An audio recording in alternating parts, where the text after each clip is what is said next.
कि औरत बोझ नहीं बोझ बनाया हमने।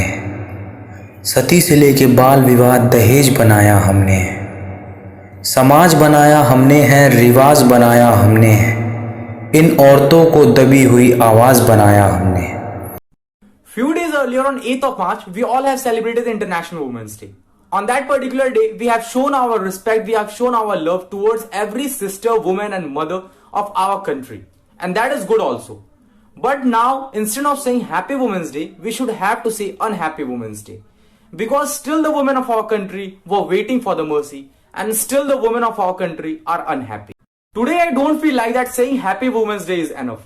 Because woman is someone's mother, daughter, sister, and even in India, she is considered as a goddess also. But this is just a joke. She is not being considered as a human being also. But now the question is that, हम Happy Women's Day कहने से क्या कर लेंगे? That every 7 women out of 10 don't even report that she got harassed. हम Happy Women's Day कहने से क्या कर लेंगे? जबकि हर 90 मिनट में एक लड़की अपनी जान गंवा देती है क्योंकि उसकी दहेज की रकम कम पड़ जाती है। हम हैप्पी वुमेन्स डे कहने से क्या कर लेंगे when 25% of girls don't go to the school after the age of 13 because she believes that menstruation is a disease. Let me share a small glimpse of that what women of our country were facing.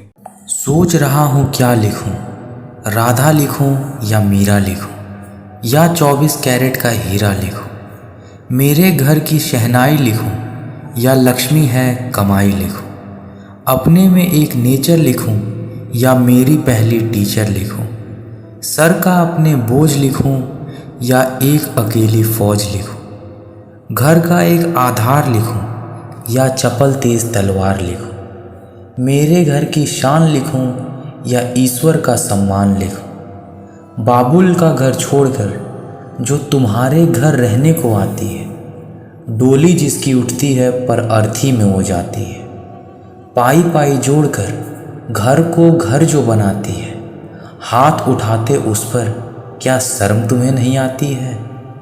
भूख उसे भी है पर खाना उसने खाया नहीं, पता लगाओ शायद पति दफ्तर से आया नहीं।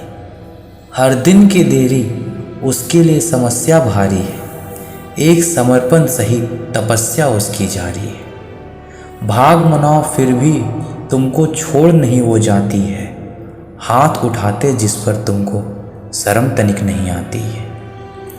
कभी नशे में कभी सनक तो कभी बहे जज्बातों में, सहते सहते छाले पड़ गए मेहंदी वाले हाथों में।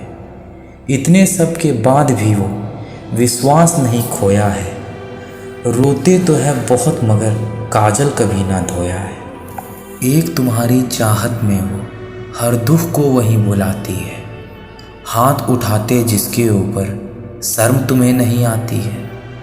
अरे तुमको उसकी फिक्र नहीं है, जिंदा है पर जिक्र नहीं है।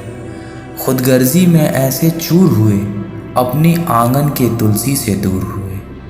नए जमाने में भी वो गीत पुराने गाती है, हाथ उठाते जिसके ऊपर शर्म तुम्हें नहीं आती है। एक तुम्हारा दंश यही है, बेटी है वो वंश नहीं है, जैसे कि तुम्हारा अंश नहीं है। उस पर तुम्हारा अधिकार पूरा है पर तुम्हारा ही उस शी के बिना अधूरा है। लेकिन तुमने तो ये ठान लिया है, भरा खजाना पराया धन मान लिया है। वो जो तुम्हारा अपना है, आँखों का जो सपना है। पुण्य तुम्हारा नष्ट हुआ है, बेटी है तो कष्ट हुआ है। इतना सब के बाद तुमको बाप वही बनाती है, हाथ उठाते जिसके ऊपर शर्म तनिक नहीं आती है। लेकिन वो भी कब तक सहेगी, आखिर अंधेरे में रोशनी कब तक रहेगी। अब तुम्हारा ना होना उसके लिए कोई कमी नहीं है, अब उन आँखों में भी कोई नमी नहीं है। दिल में उसकी एक तमन्ना बाकी है, अभी कहानी का वो पन्ना बाकी है। वो लक्ष्मी है तुम भगवान तो बनो, वो सीता है तुम राम तो बनो। हर जुल्म पे जो बोल उठे ऐसी आवाम तो बनो, किसी की चीख लिखूं किसी की कराह लिखूं, एक मुस्कुराते हुए चेहरे की सिसकती हुई आह लिखूं। क्योंकि ये सब कुछ उसके अंदर है, वो औरत नहीं समंदर है। Today I don't want to talk about the problems, that what is wrong in India, because everyone is just talking about all that. Today I just want to take one step ahead and I just want to share 3 solutions or 3 gifts which you can give to the women around you. Number 1, the circle of trust. ये circle of trust है क्या? Circle of trust आपके द्वारा बनाया गया एक team है और उस टीम में आप अपने बातों को, अपने जज्बातों को, अपने फीलिंग्स को शेयर कर सके, ताकि वहां पे जो उस टीम में लोग हैं उसे अंडरस्टैंड कर सके, उस पर ट्रस्ट कर सके बिना कोई जजमेंट किए हुए। इस सर्कल ऑफ ट्रस्ट के पार्ट कौन कौन हो सकते हैं? Anyone, her parents, her sibling or her very very close friend. And apart from circle of trust, we need to educate our child from the very young age that what is good touch and what is bad touch. Good touch is something which makes you feel warm and bad touch is something which is simply weird. And whatever the situation is, no one else can touch your body without your permission. And along with that, you should always have to find someone that who needs to have a circle of trust, because a single step of yours can change and save someone's life. Number 2 is girls' independence. As we all have seen in our society, once the girl's child has taken birth, the parents will started thinking about their marriage. They are not thinking about their future, they are not thinking about the girl's independence. And in a survey it has been found that in our country, we are having a lowest divorce rate in comparison to other countries. It doesn't mean that all the marriages in our country are happy. आप guess कर सकते होंगे इन सारे unhappy marriages के बाद सबसे ज्यादा सफर कौन करता होगा? वो है हमारी देश की औरतें। Now let's see we as an individual can do for the society. We just provide the girls to choose their own future. We just provide a path to the girls so that to think about their own independence. And we all know that the financial independence is a girl's and a woman's best friend.